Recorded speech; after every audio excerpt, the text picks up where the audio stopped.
enceinte, ce qui va être important, c'est de conserver pendant la grossesse une bonne souplesse au niveau du bassin et donc au niveau des jambes, ainsi qu'au niveau du diaphragme.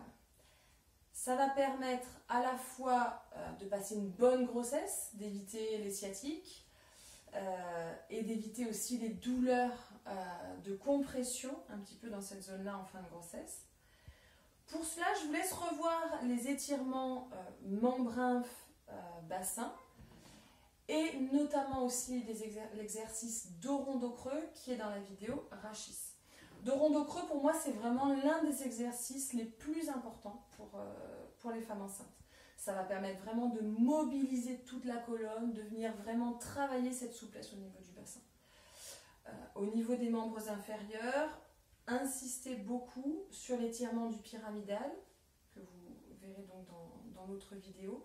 Souvent, chez les femmes enceintes, la sciatique, elle est liée uniquement à un pyramidal tendu qui va venir étrangler le nerf sciatique et déclencher des sciatiques. Ensuite, je vous montre un exercice un peu plus spécifique, souvent pour lutter un petit peu contre ces tensions, parce que si on a un diaphragme trop tendu, l'utérus, lorsqu'il monte, il va se retrouver un petit peu bloqué. Donc, il reste un petit peu plus en bas et ça fait ces sensations désagréables et ces tensions au niveau du bas-ventre. D'où l'intérêt de travailler dos rond dos creux, de bien travailler ce dégagement au niveau du diaphragme. On peut également travailler comme ça. On se met comme ceci et on va venir dégager. En fait, on vient vraiment soulever un hémithorax, puis l'autre.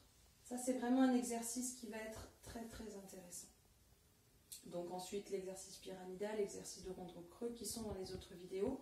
On peut même également reprendre doucement celui-ci, doucement. Bien évidemment, lorsque l'on est enceinte, tous les étirements, et notamment l'étirement du pyramidal, on le fait doucement. Surtout l'étirement du pyramidal, parce que le pyramidal, au niveau de ses insertions, se rapproche du périnée. Donc, on ne fait pas trop d'étirements violents au niveau de ce muscle. Je vous montre un dernier étirement.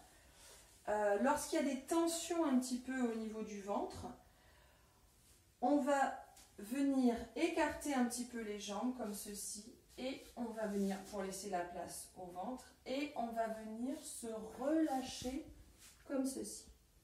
Ça, on peut le faire quasiment jusqu'à la fin de la grossesse en venant bien écarter les jambes. Ça permet vraiment de relâcher toutes les tensions au niveau du bas-ventre. Assurer une bonne mobilité du bassin, des jambes, du diaphragme, ça permet de passer une bonne grossesse et de préparer au mieux un bon accouchement.